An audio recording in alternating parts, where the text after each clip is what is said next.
Innalillahi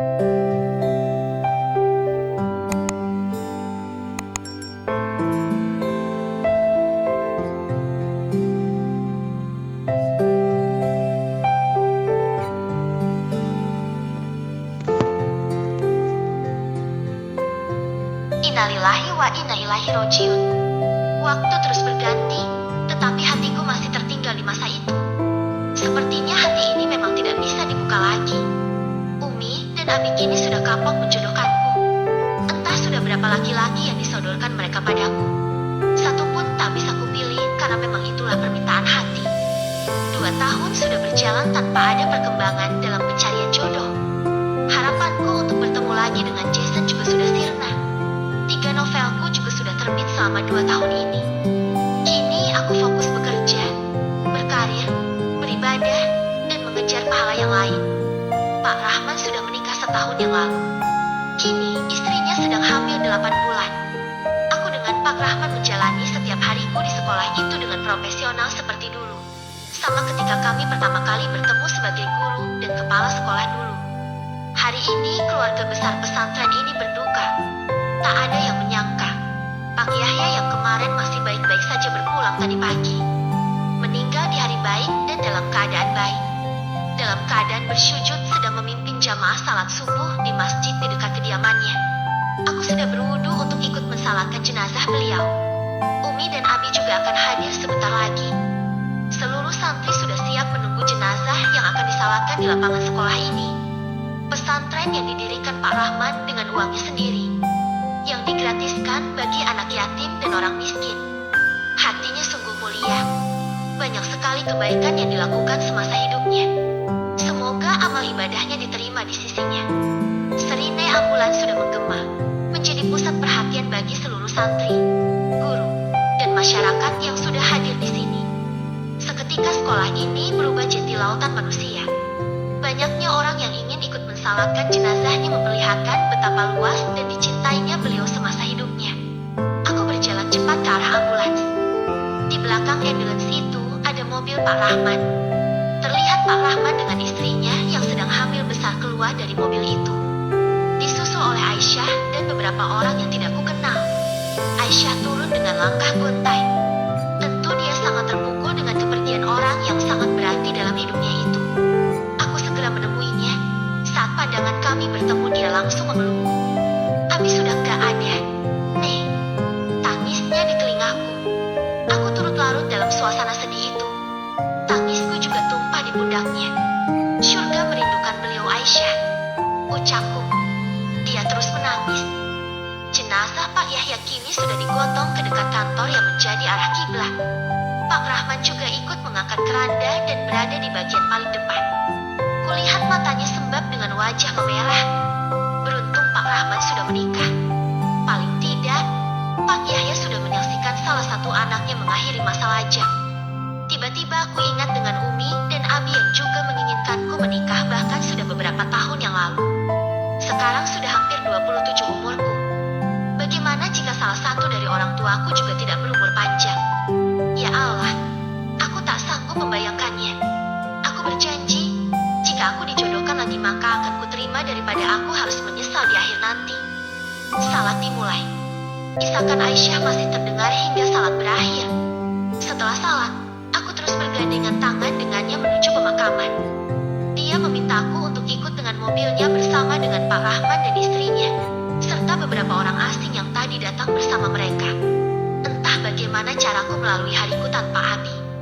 Tangisnya lagi ketika sudah berada di mobil. Aku terus mengusap punggungnya sekedar memberi ketenangan padanya.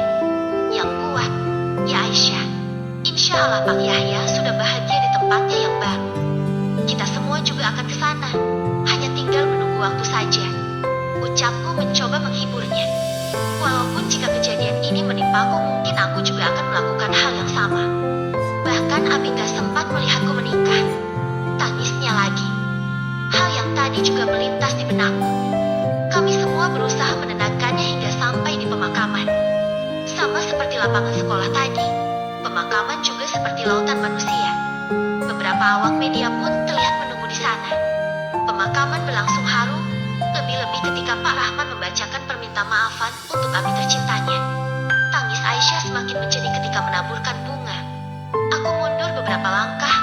Rahman datang untuk memeluk Aisyah. Sementara istrinya tetap di posisi awal di seberang makam. Tangisan santri pun tak terbendung kala makam sudah tertutup sempurna dan kami semua harus meninggalkan orang nomor 1 di yayasan itu. Pasca meninggalnya Pak Yahya, aku semakin sering merenung tentang jodoh. Keadaan Aisyah sekarang adalah hal yang mungkin bisa terjadi juga padaku. Seingatku sebelum pernikahan Pak Rahman waktu itu, Aisyah juga pernah ditawari abinya untuk dijodohkan, hanya saja Aisyah menolak. Dan kini pasti menjadi penyesalan paling besar dalam hidupnya. Belajar dari situ, aku tak ingin itu semua terjadi. Hari ini, aku akan bicarakan semuanya pada Umi dan Abi yang sudah terlalu lama berharap. Bahkan mereka berdua sudah tidak pernah membahas ini lagi seakan sudah pasrah dengan apapun yang akan terjadi padaku. Mi, panggilku ketika Umi sedang memasak sarapan di dapur. Anak Umi, sudah salat? Tanyanya. Sudah, Mi, Naila bisa bantu apa? Tanyaku. Kamu potong kentang sama wortel? Ya, pinta Umi. Baik, Mi. Aku segera melakukan tugasku. Mi, ada yang mau Nei sampaikan. Ucapku memulai tujuanku. Apa? Nah, sampaikan saja. Sahut Umi sambil meracikku. Begini, Naila terus kepikiran sejak Pak Yahya berpulang.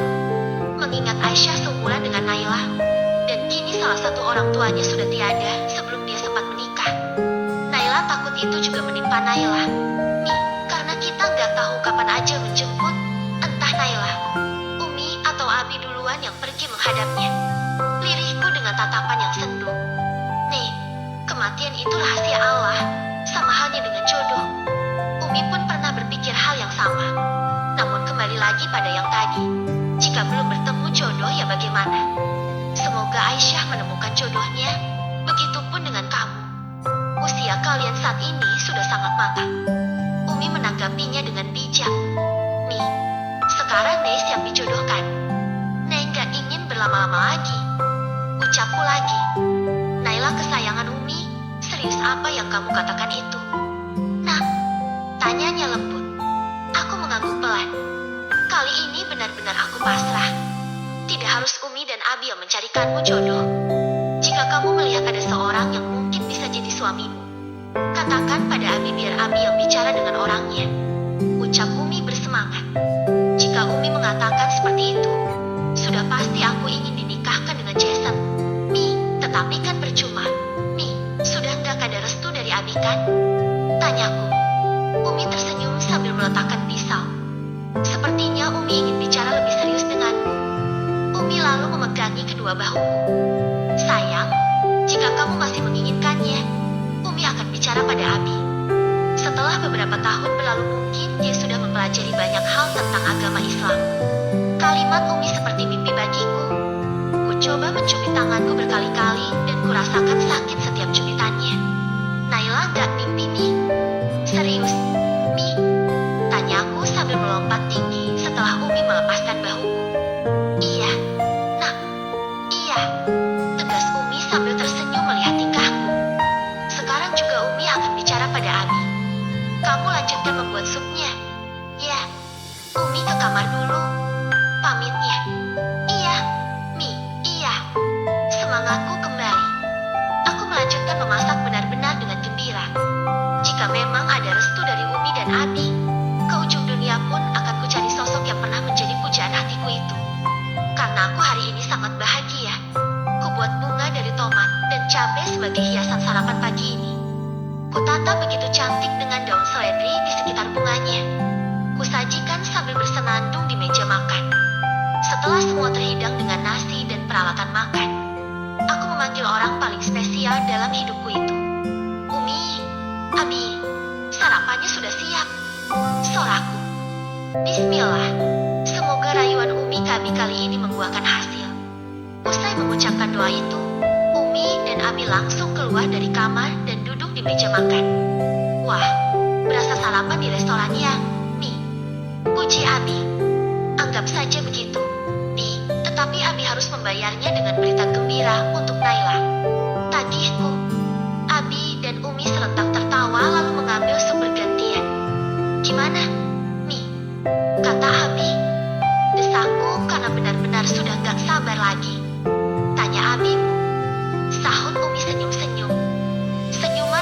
mengisyaratkan suatu hal yang baik.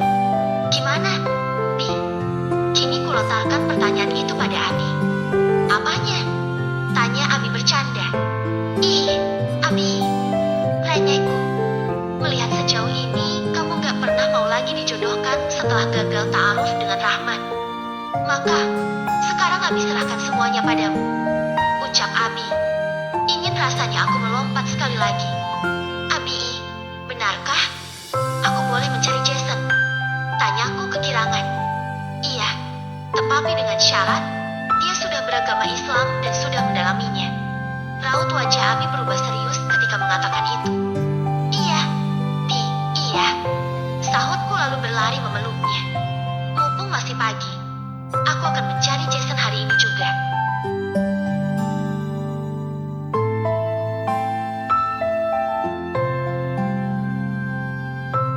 Sesal. Pagi ini aku langsung berangkat ke kafenya. Berharap menemukan titik terang tentang di mana dia saat ini dan kemana aku bisa mengontaknya. Setelah pamit sama Umi dan Abi, aku segera tancap gas ke tempat tujuanku. Tempat yang dulunya pernah menjadi saksi bisu atas kenangan yang terjadi di sana. Suasana harum menemaniku sepanjang jalan. Terbayang sebentar lagi Jason akan terlihat lagi oleh dua mataku yang sudah lama merindukan sosoknya. Berputar juga momen harum pertemuanku dengannya nanti setelah sekian lama terpisah. Aku sampai di depan kafe yang sudah lama tak kuperhatikan ini. Bukan tidak ingat, tetapi untuk menoleh ke sana saja aku sudah tak sanggup lagi. Demi melupakan semuanya, walaupun kenyataannya hingga kini memang gak bisa kulupa. Aku memarkirkan mobil di samping pos satpam tempat dulunya aku juga pernah memarkirkan mobil di sana. Dengan semangat yang menggebu, aku turun dari mobil dan menuju pos satpam. Tidak ada siapa-siapa di sana. Aku lalu menuju kafenya. Tak bisa kuungkapkan dengan kata-kata lagi apa yang kurasakan kini setelah melihat tulisan di kontrakan yang terpampang di depan pintu. Aku menoleh ke atas dan ternyata ada lagi spanduk dengan tulisan yang sama. Mencoba tenang walaupun sedih dan sesak melanda. Ku ketik di ponselku nomor HP yang tertera di spanduk itu dan langsung meneleponnya. Apakah itu nomor Jason? Karena setahuku gedung itu miliknya sendiri. Halo, sahut seorang laki-laki yang bukan dia di ujung telepon. Maaf, Pak, mengganggu. Saya dapat nomor ini di spanduk yang terpampang di Hawa Kitchen. Apakah Bapak pemilik gedung ini? Tanyaku. Iya, benar. Apakah Ibu berniat mengontraknya? Tanyanya lagi. Maaf, Pak. Bukan. Saya sedang mencari kontak teman saya yang dulunya mengelola kafe ini. Sahutku berharap dia bisa membantu. Jason? Tanyanya tepat sekali. Iya, Bapak punya kontaknya. Tanyaku penuh harap. Tidak. Saya membeli gedung ini dengan kakaknya. Oh, terima kasih, Pak. Maaf mengganggu waktunya. Pamitku kecewa. Kakaknya. Apakah Jason tahu jika kafe ini sudah terjual? Kemana lagi aku harus mencari info tentangnya? Langkah kakiku begitu berat meninggalkan tempat ini. Aku masuk ke mobil dan menyapu pandangan ke seluruh tempat ini. Ada kenanganku bersamanya yang bermain di atas sana, di lantai paling atas gedung ini. Untuk pertama kalinya aku dan dia bertemu dengan waktu yang paling lama dan paling romantis. Jason, kamu di mana? Tangisku. Allah, jika memang dia jodohku, kembalikanlah dia ke sisiku lagi. Terlalu lama hamba menunggunya ya. Rob, pintaku. Apa yang harus kulakukan lagi sekarang? Mumpung Abi dan Umi sudah memberi restu, jangan sampai aku pulang dengan tangan kosong dan membuat Abi berubah pikiran. Atau, kuhubungi saja kakaknya. Ya, aku harus memberanikan diri apapun jawaban darinya nanti. Dengan tangan gemetar, aku nekat memanggil ke nomor ponsel kakaknya yang masih kusimpan. Alhamdulillah, terhubung. Suara sambungan telepon begitu menyeramkan ku dengar. Tetapi aku harus lakukan ini. Ada apa? Jawabnya ketus. Aku ketakutan setengah mati. Maaf, Kak. Apakah aku boleh meminta nomor Jason? Ada hal penting yang ingin ku bicarakan. Ucapku pelan. Enggak ada. Dia sudah bukan adikku lagi. Kenapa kamu mencarinya? Kalian bertengkar? Tanyanya. Enggak, Kak. Aku dan Jason sudah lama tidak ada komunikasi. Aku berusaha meyakinkannya. Jangan drama. Kamu kan yang membawa dia kabur dan memaksanya masuk ke agamamu. Apa? Jason sudah pindah agama? Ya Allah, alhamdulillah. Dia kini sudah sujud padamu. Gumamku. Enggak, Kak. Demi Allah. Sahutku. Gak usah bawa-bawa Tuhan dalam skenario kalian. Telepon langsung terputus. Kurasa aku tidak perlu menelponnya lagi. Jawaban yang kucari sudah kudapatkan. Dia nggak ada nomor Jason dan sepertinya mereka sudah tidak ada komunikasi juga. Mungkin cafe ini inisiatif dia sendiri yang menjualnya. Aku pulang membawa luka dan kecewa. Aku nggak akan berhenti mencari. Mendapat restu Abi adalah keajaiban terbesar yang pernah kudapatkan di dunia ini dan aku nggak akan menyia-nyiakan itu. Sampai di rumah, Abi sudah berangkat kerja. Kutumpahkan tangisku pada Umi. Naila harus apa? Mi, tanyaku pasrah dalam pangkuannya. Kita akan cari sama-sama. Nah, hibur Umi. Tapi kemana? Tanyaku. Umi tak bisa menjawab lagi. Mi, Nei mau ke tempat Abi. Pamitku. Aku langsung menuju percetakan Abi. Semuanya harus kumaksimalkan hari ini karena besok aku sudah kembali lagi ke asrama. Bi, cafenya sudah dijual. Ucapku setelah menemui Abi di percetakannya. Pada siapa? Kamu bisa meminta kontaknya pada orang yang membeli tokonya itu. Sahut Abi. Sudah, Bi, dia membeli gedung itu pada kakaknya. Bahkan aku sudah nekat menelepon kakaknya. Aku malah dituduh kabur dengan adiknya. Kakaknya juga mengatakan jika Jason sudah bukan adiknya lagi.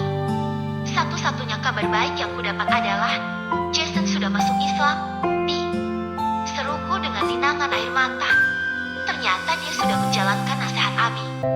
Kenang Abi. Iya, Bi. Padahal dia pernah bilang, jika dia ingin diterima oleh keluarga kita dulu, barulah dia mau masuk Islam. Tetapi, ternyata sekarang dia kehilangan semuanya. Bahkan juga cafenya. Abi termenung mendengarkan ucapanku. Dia pindah agama benar-benar dari hatinya. Nih, sosok seperti itu yang Abi maksud ketika memarahi kalian saat itu. Maafkan Abi yang terlalu keras mendidikmu dan menasehatinya. Lirih Abi. Aku tak bisa menjawab apapun lagi. Semua sudah terlanjur terjadi. Jason kini sudah pergi dan tak tahu lagi di mana rimbanya. Abi akan membantumu mencarinya. Ucap Abi kemudian. Bagaimana caranya? Bi, tanyaku. Kesedihanku sedikit mereda menyaksikan Abi yang sekarang. Yang begitu bertolak belakang dengan Abi yang dulu. Gak ada cara lain. Nih, kita akan minta bantuan polisi. Kita akan menyebar brosur juga. Abi yang akan membiayai itu semua. Sahutnya. Masya Allah. Yang benar. Bi, terima kasih. Bi, aku lalu memeluk Abi dengan erat. Abi akan bertanggung jawab atas apa yang Abi lakukan. Nah, jika memang dia jodohmu mau bagaimana lagi? Sekarang dia sudah masuk Islam dan sudah pergi selama bertahun-tahun. Tentu ilmu agamanya sudah cukup dan kamu juga akan ikut serta mengajarinya jika masih ada hal yang belum dipahaminya. Nasihat Abi. Iya, Bi, pasti. Sahutku mantap. Semagaku kembali melihat kegigihan Abi kali ini. Ya Allah, permudahlah urusan Abi, urusanku. Percepatlah pertemuanku dengannya jika memang kami berjodoh. Mohonku padanya. Aku sudah kembali lagi ke asrama. Ketika di kantor tadi, Aisyah katanya ingin bicara denganku. Tetapi belum kulihat juga batang hidungnya. Kemana dia? Bahkan anak-anak dan pembina asrama yang lain pun tidak ada yang tahu. Ya, sekarang di asrama ini sudah ada 2 orang pembina lagi selain aku dan Aisyah karena santri sudah semakin banyak. Nih, panggil Aisyah ketika aku mulai melamun memikirkan apakah usaha Abi membuahkan hasil nantinya. Ya, Aisyah. Ada apa? Tanyaku. Ada hal penting yang mau kubicarakan. Di sana saja. Ajaknya sambil menunjuk ke arah ruang pertemuan yang terlihat dari kamar ini. Kami lalu berjalan beriring ke sana. Sepertinya ini hal penting. Tidak biasanya Aisyah bicara seserius ini padaku. Nih, mungkin ini berat untuk kamu. Terutama untukku sendiri. Enggak tahu mau bilang ini dari mana dan gimana caranya. Tetapi harus kukatakan jauh-jauh hari. Aisyah memulai pembicaraan. Apa Aisyah? Jangan bikin aku jantungan. Pintaku, beberapa pikiran buruk pun kini mulai hinggap di kepala. Apakah aku dipecat? Atau ada hal lain yang lebih buruk?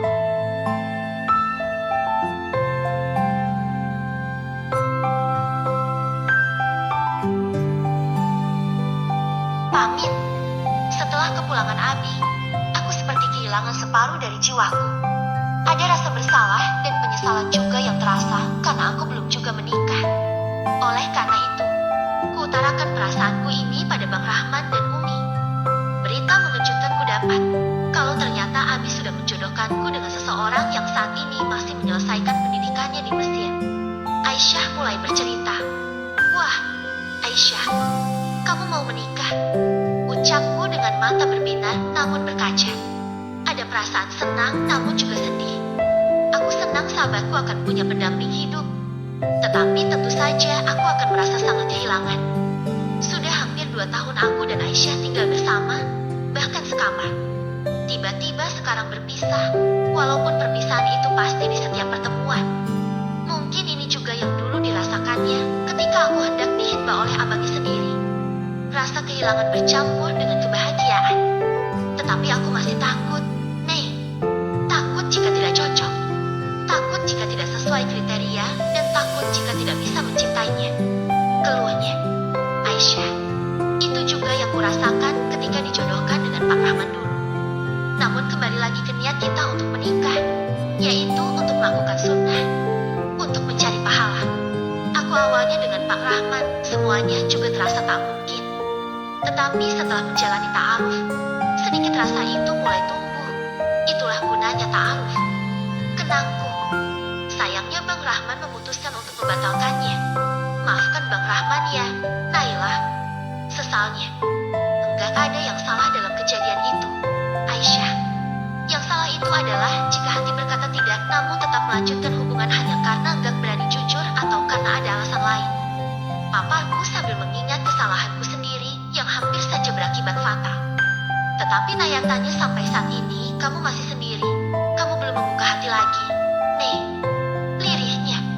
Kamu salah Aisyah. Mungkin sebentar lagi kita sama-sama akan mengakhiri masa lajang.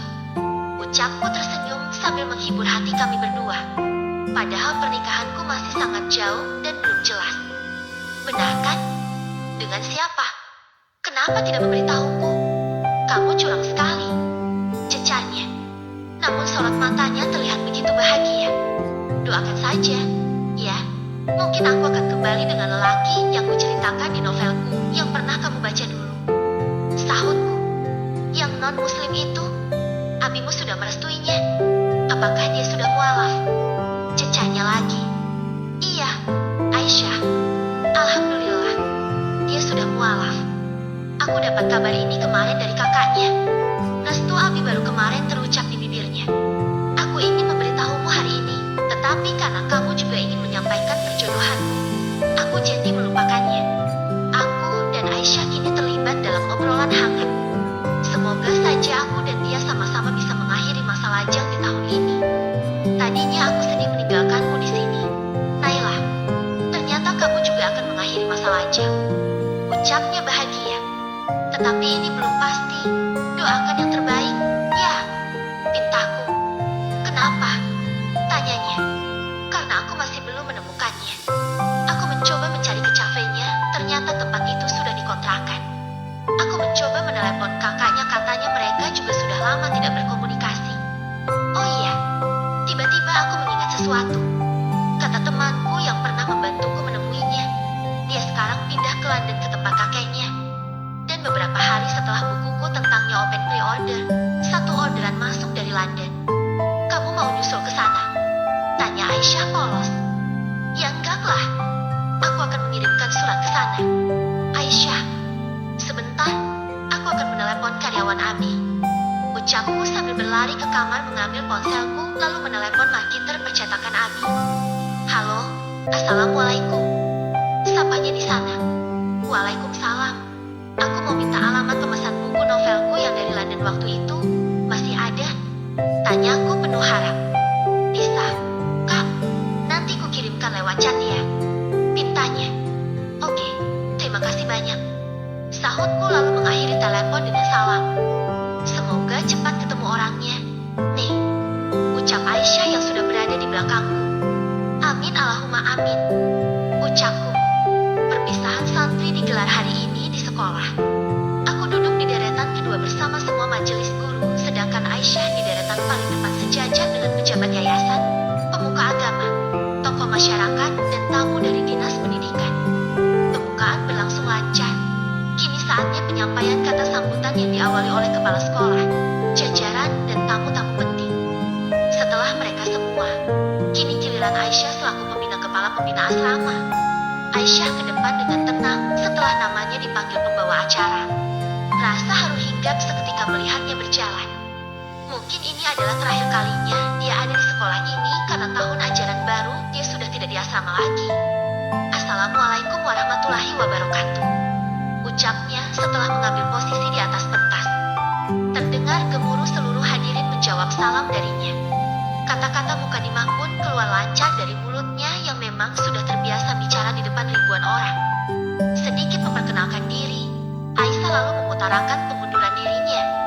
Hari ini, dengan segala kerendahan hati saya undur diri dari jabatan saya sebagai pembina asrama. Adapun sebabnya adalah, insya Allah sebentar lagi saya akan ta'aruf dengan laki-laki pilihan almarhum abi saya, Bapak Yahya Mustafa, pendiri dan pembina yayasan ini. Suara Aisyah sedikit terbatal ketika melanjutkan kalimatnya yang mengungkapkan penyesalannya karena belum menikah ketika abinya masih hidup. Untuk bendahara yayasan, insya Allah saya tetap akan memegang jabatan itu. Saya hanya mundur sebagai pembina asrama saja. Mohon maaf kepada santri dan pembina asrama lainnya jika ada kesalahan saya dalam menjalankan tugas sebagai pembina yayasan selama ini. Saya haturkan juga maaf yang sama besarnya pada seluruh guru-guru dan staf, serta seluruh keluarga besar Yayasan Raudatul Ilmi yang tidak dapat saya sebutkan satu persatu. Sambungnya lagi. Isak tangis dari santri terdengar saling bersahutan. Mereka tentu tidak menyangka bahwa momen perpisahan ini juga dijadikan sebagai momen perpisahan dengan pembina mereka. Apalagi Aisyah adalah pembina pertama dan satu-satunya ketika sekolah ini baru beroperasi kala itu. Dua hal yang tidak disangka terjadi hari ini. Kemunduran Aisyah dan pertukaran jabatan Pak Rahman. Ya, saat memberikan kata sambutan tadi, Pak Rahman juga mengatakan jika tahun ajaran baru nanti dirinya bukan lagi menjadi kepala sekolah. Karena berdasarkan hasil rapat keluarganya, maka Pak Rahman kini menjabat sebagai pembina yayasan yang baru. Dan itu berlaku di tahun ajaran berikutnya.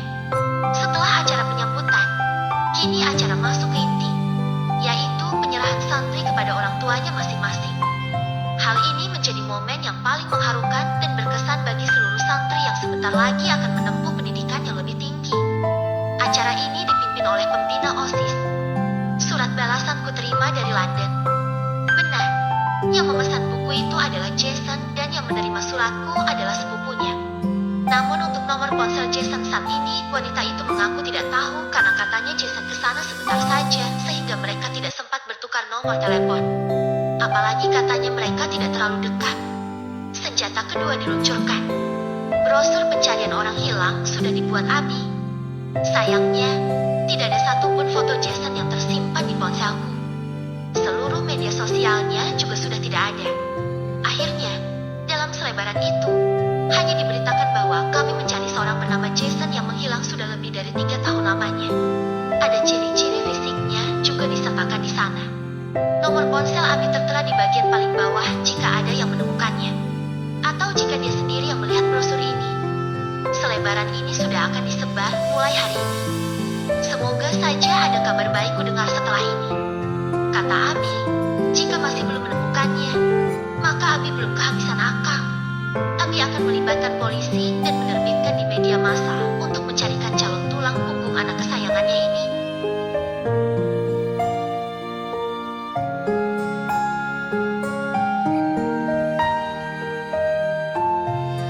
Mencari cinta sejati. Selebaran yang disebar ke seluruh kota tidak membuahkan hasil. Sudah beberapa minggu berlalu, tidak ada satu orang pun yang menghubungi Abi. Akhirnya hari ini aku menemani Abi ke kantor polisi untuk membuat laporan. Sampai di kantor polisi kami mendapatkan pelayanan yang baik. Seorang polisi yang sedang berada di ruangan paling depan kantor itu menyapa dengan ramah dan menanyakan ke kantor ini. Setelah menjelaskan maksud dan tujuan ke sini, kami diminta masuk ke ruangan lain. Di sana sudah ada polisi lain yang bertugas. "Selamat siang, Pak, Bu," sapanya ramah ketika kami baru masuk ke ruangan yang diantarkan oleh polisi sebelumnya. "Siang, Pak," sahutku dan Abi sambil berjalan mendekat ke arahnya. Aku mengekor di belakang Abi. "Silakan duduk," pintanya. Kebetulan ada 2 kursi di hadapan polisi itu yang dibatas dengan meja kerjanya. "Apa yang bisa kami bantu, Pak?" tanyanya. "Begini, sebenarnya saya kehabisan akal mencari seseorang. Entah kami pantas meminta bantuan polisi atau tidak. Yang jelas kami memang sangat ingin bertemu dengannya, Pak." Abi mulai pembicaraan. "Bapak ingin mencari siapa? Dan kapan hilangnya?" tanya polisi itu lagi. "Namanya Jason. Dia adalah teman anak saya dahulu semasa kuliahnya. Mereka berteman dekat dan punya niat untuk menikah, namun karena perbedaan keyakinan saya tidak menyetujuinya. Jason punya niat untuk mualaf setelah bertemu dengan saya, tetapi saya lebih menginginkan dia mualaf dulu barulah menemui saya. Mungkin di sanalah kesalahpahaman terjadi. Kabarnya dia pergi ke London, tetapi kami masih berharap dia masih di sini atau sudah kembali ke Indonesia lagi," papar Abi. "Baik, jadi di sini dia pergi atas keinginannya sendiri. Dia juga sudah dewasa dan sehat jasmani rohaninya. Berarti dia bukan keluarga ya, Pak?" "Ya," tanya polisi. Abi hanya mengangguk-angguk saja. Sedangkan aku hanya bisa menyimak. Pasrah mendengarkan apakah polisi ini nanti bisa membantu atau tidak. Karena sifatnya tidak mendesak atau darurat, sebaiknya ditempuh dulu jalan lain. "Apakah Bapak sudah mencobanya?" tanyanya lagi. "Sudah, Pak. Saya sudah menyebarkan brosur orang hilang dan tidak ada satu orang pun yang menghubungi. Mungkin juga karena kami tidak punya fotonya. Hanya ada gambaran fisiknya saja yang dijelaskan di sana." "Bapak tebar kemana saja?" tanyanya. "Ke seluruh kota ini," jawab Abi. "Kalau begitu wilayahnya perlu lebih luas lagi. Bagaimana jika coba dulu memuat di koran atau media massa?" sarannya. "Boleh, Pak." Abi nurut aja. "Ya, karena beberapa pertimbangan itu tadi, Pak. Bukan berarti kamu tidak ingin membantu atau lepas tangan untuk kasus ini. Hanya saja lebih baik seperti itu dulu. Jika tidak berhasil, boleh nanti Bapak datang lagi ke sini," papar polisi itu dengan baik. "Berapa lama lagi, Pak? Kira-kira kami ke sini lagi jika masih belum ketemu?" tanya Abi. 2 minggu lagi," sahut polisi itu. Kami menyepakati lalu pamit dari sana. "Bagaimana, Bi?" tanyaku pada Abi begitu masuk mobil. "Ya sudah, Nak. Kita terbitkan di koran-koran serta media online dulu. Abi akan mencarinya sampai ketemu untukmu," ucap Abi sambil mengusap kepalaku. Aku terharu dengan sikap Abi. Aku tahu dan sekarang sadar bahwa Abi sebenarnya benar-benar sayang padaku. Abi ingin mencarikan sosok imam yang baik untukku. Gagal menjodohkanku dengan Pak Rahman mungkin membuat Abi dapat mengukur bayang. Tahun ajaran baru dimulai. Kemarin aku sudah sampai di asrama menyambut anak baru. Semalam adalah malam pertama mereka di asrama ini. Sekaligus malam pertamaku tanpa Aisyah di kamar ini. Karena pembina asrama hanya bertiga. Mereka pembina asrama yang baru. Sekamar berdua. Dan aku sekarang sendiri karena Aisyah sudah bukan pembina asrama lagi. Banyak sekali hal yang ingin kuceritakan padanya secara langsung. Entah kenapa, untuk membahas hal-hal tertentu aku dan Aisyah sama-sama tidak suka membahasnya melalui udara. Bertemu dan bertatap muka adalah penyampaian terbaik bagi kami berdua. Mungkin di sana dia juga ingin menceritakan banyak hal padaku. Semoga nanti dia main di sini lagi dan menghabiskan waktu denganku seperti dulu. Bel berbunyi. Aku mengarahkan anak-anak untuk segera turun dan melakukan upacara dan kegiatan pengenalan sekolah. Tak terasa, sudah hampir 3 tahun aku di sini. Itu berarti tidak lama lagi kontrakku juga akan berakhir. Aku harus memikirkan matang-matang apakah aku masih ingin melanjutkan kontrak ini atau tidak. Upacara berlangsung hikmat seperti biasanya. Aku seperti pernah mengalami ini sebelumnya.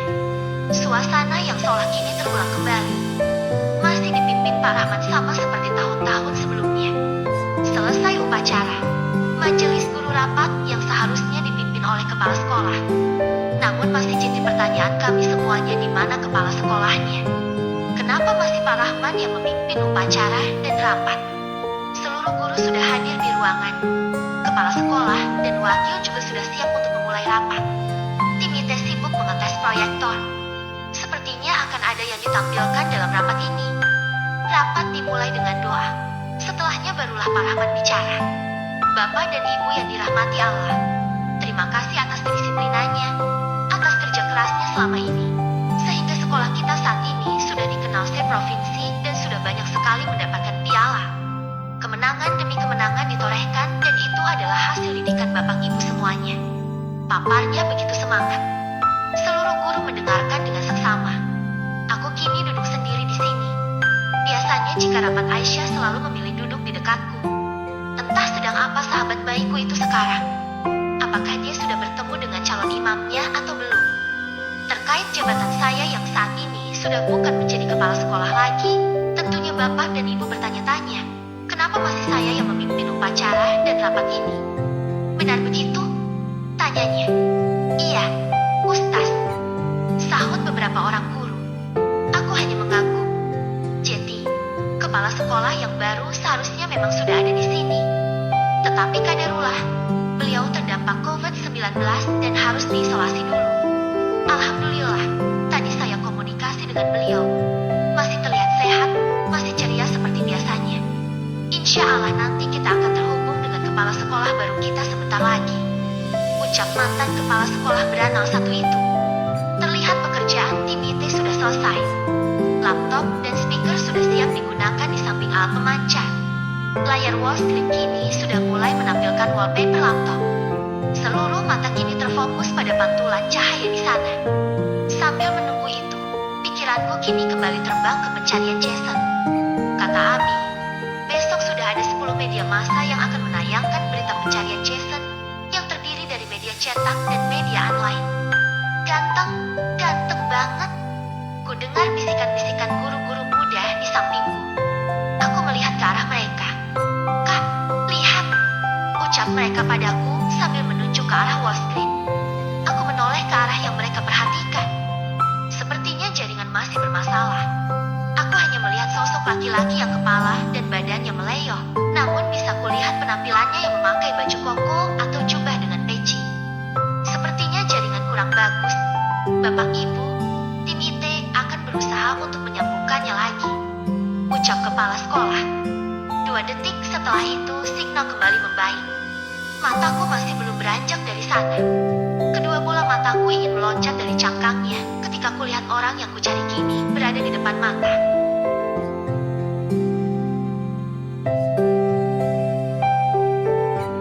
Jason kembali. Jason, teriak batinku. Apa ini gak salah lihat? Apa aku tidak bermimpi? Aku mencoba mencubit diriku sendiri. Senyumku mekar mengetahui ini semua nyata. Jasonku kini ada di depan mata. Apakah dia tahu jika aku mengajar di sini? Apakah ada mata-matanya selama ini mengintaiku? Beberapa persepsi muncul tak beraturan. Ingin rasanya cepat-cepat keluar dari kantor ini untuk mengabari Abi. Sayangnya aku masih terpaku di tempat dudukku. Mataku yang seharusnya kutundukkan tak mau pergi dari sosoknya. Dia berbeda sekali, penampilannya, dan semuanya. Dagunya kini dipenuhi jenggot, membuatnya terlihat semakin berharisma. Assalamualaikum Ustaz Yusuf, bagaimana kabarnya? Sapa Pak Rahman padanya. Hah? Yusuf? Dia ganti nama. Aku gak salah orang.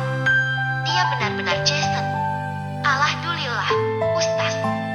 Ana sudah membaik, namun protokol tetap kita jalankan. Insya Allah 2 hari lagi, Ana sudah bisa pulang. Sahutnya, senyumnya, tawanya, semua masih sama. Suaranya semakin meyakinkanku jika itu memang Jason. Gak ada 2 manusia yang semirip ini. Ini kita lagi rapat, Ustaz, bersama majelis guru dan karyawan. Bisa tolong kameranya diarahkan ke peserta. Pinta Pak Rahman pada tim IT. Laptop diangkat dan diarahkan pada kami. Sedetik, aku terekam di sana. Apakah dia masih mengenaliku nanti setelah melihat penampilanku yang kini yang juga sudah Senyumnya masih bertahan ketika melihat kami semua. Beberapa guru muda yang tadi berbisik di sampingku terdengar memujinya lagi. Jason benar-benar makin sempurna. Dengan balutan baju Islami seperti itu, dia semakin tampan. Assalamualaikum, Bapak dan Ibu semuanya. Maaf Ana belum bisa hadir di sana. Mohon doanya agar semuanya lancar. Ya, pintanya. Laptop sudah diarahkan lagi ke arah Pak Rahman. Amin. Kami semua menunggu Ustaz. Ucap Pak Rahman lagi. Ya, insya Allah. Tidak akan lama lagi anak akan ke sana. Sahutnya lagi. Silahkan, Ustaz, jika ada yang mau disampaikan. Kata Pak Rahman. Terima kasih waktu dan kesempatannya. Ustaz, di sini selain ingin menyampaikan permintaan maafan Ana, tentu sebaiknya Ana menjelaskan profil Ana dulu. Pepatah bilang, tak kenal maka tak sayang maka tak cinta. Benar begitu Bapak Ibu? Tanyanya. Iya. Jawab peserta rapat yang suaranya didominasi suara perempuan. Ibu-ibu kalau melihat bening-bening begini semangat sekali. Canda Pak Rahman. Semua tertawa mendengarkannya. Jarang sekali Pak Rahman ini bercanda terlebih saat rapat begini. Jason juga ikut tertawa. Ana, asli Bandung. Kelahiran tahun ke-1996. Mungkin di sana ada yang seumuran dengan Ana. Ustaz Rahman bilang kalau di sana gurunya muda-muda semua. Makanya kepala sekolahnya juga harus muda. Begitu kata Ustaz Rahman. Jujur Ana sempat minder ketika almarhum Ustaz Yahya menawarkan Ana untuk bekerja di sini. Karena Ana rasa belum pantas untuk memasuki dunia pesantren, apalagi menjadi kepala sekolah. Masih banyak sekali yang harus saya perdalam ilmu agama ini. Ngomong-ngomong, Ana seorang mualaf. Mohon bimbingannya juga nanti jika Ana salah langkah. Papanya. Masya Allah. Hampir seluruh peserta kagum mengetahui jika dirinya adalah mualaf. Aku masih menyimak bersama rasa bahagia yang sedang mendekam dalam jiwa. Kalau dilihat dari sinar ultraviolet, mungkin terlihat ada bunga-bunga cinta yang bermekaran yang keluar dari dadaku. Sebentar lagi akan kuberitahu Abi tentang semua ini. Aku akan segera minta dinikahkan agar tidak kembali berzina seperti dulu. Aku dan dia sekarang sama-sama sudah semakin dekat dengan Allah. Tidak sabar rasanya untuk bertemu dengannya nanti. Ana mualaf baru 4 tahun ini. Masih perlu pendalaman. Di sana nanti Ana memang kepala sekolahnya. Tetapi bukan berarti kita tidak bisa saling belajar bersama. Ana mungkin nanti akan banyak bertanya dengan bapak dan ibu di sana karena selain memimpin, Ana tentu sambil belajar juga. Papanya lagi. Semua peserta rapat begitu fokus mendengarkan. Tak terkecuali Pak Rahman. Mungkin bapak atau ibu ada pertanyaan. Tanya Pak Rahman. Seorang guru baru yang belum begitu kukenal mengangkat tangannya. Diperhatikan semua orang yang ada di sekitarnya yang sedang senyum-senyum. Sepertinya mereka yang ada di sekitar sana sudah tahu apa yang akan ditanyakan temannya itu. Silakan, ucap Pak Rahman. Apakah Ustaz Yusuf masih lajang? Pak, tanyanya berani. Pak Rahman tertawa. Jason terlihat masih menunggu. Mungkin suara penanya itu tidak terdengar olehnya. Ustaz, panggil Pak Rahman. Ya, sahut Jason. Ada ukti yang bertanya, apakah Ustaz masih single? Ada harapan sepertinya. Ucap Pak Rahman tertawa. Hari ini semua orang benar-benar melihat sisi lain dari Pak Rahman. Jason ikut tertawa mendengarkan pertanyaan itu. Hingga hari ini, Ana masih lajang. Tidak tahu bagaimana 2 atau 3 hari lagi setelah menginjakkan kaki di sekolah itu. Mohon doanya agar Ana segera dipertemukan dengan jodoh. Karena menikah itu hal yang baik. Menjalankan sunnah. Ucapnya. Apakah masih ada pertanyaan? Tetapi Ana harap jangan yang bersifat pribadi seperti ini. Jason memberi peringatan. Mungkin dia takut ada pertanyaan yang membuatnya harus menguak masa lalunya, atau mungkin menjadikannya mengingat masa-masanya bersamaku atau mantannya dahulu. Entahlah, namun menurutku itu memang tidak perlu diketahui publik karena semua orang punya masa lalunya masing-masing. Sejujurnya aku ingin sekali bertanya, tetapi otakku tiba-tiba buntu. Aku nggak tahu harus bertanya apa. Aku ingin sekali dia mendengar suaraku memastikan apakah dia masih ingat aku atau tidak. Aku harus tahu apakah kedatangannya ke sekolah ini ada kaitannya bertanya denganku atau tidak. Aku gak ingin kecewa lagi untuk yang kesekian kalinya. Tetapi aku lega mendengarkan jawabannya yang mengatakan jika dia masih lajang. Masih ada harapan dan belum terlambat untukku bertemu lagi dengannya setelah hampir 4 tahun berpisah. Banyak sekali yang ingin kuceritakan dan tanyakan padanya. Tentang kepergiannya, tentang usahaku mencarinya, dan tentang doa-doa yang kupanjatkan untuk bisa bertemu lagi dengannya. Aku ingin waktunya kesini segera datang. Pak, panggil satu guru wanita lagi sambil mengacungkan tangan. Ya, silakan. Pak Rahman mempersilahkan. Kamera kini menyorot guru yang bertanya itu. Saya ingin bertanya, Ustaz, kira-kira kapan Ustaz akan mulai masuk bekerja? Terima kasih, ucapnya. Ada yang gak sabar ini, Ustaz. Masya Allah, semua pada lupa diri ketemu Ustaz nih. Canda Pak Rahman. Kalau rapat sama anak ini, ibu-ibu pada tafakur menundukkan pandangan. Sambungnya lagi. Jason tertawa renyah di sana.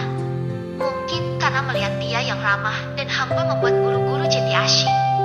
Tidak seperti Pak Rahman yang terlalu serius dan kaku. Sehingga terkesan galak. Apalagi jika sudah marah. Benar-benar tidak ada yang berani mengangkat kepalanya untuk melihat wajahnya. Padahal Jason dulunya juga dikenal dingin dan cuek oleh teman-temanku. Ternyata waktu seram sudah merubah semuanya. Semoga waktu juga tidak merubah perasaannya padaku. Insya Allah dalam minggu ini, sahutnya. Gak lama lagi aku bertemu dengannya. Bismillah.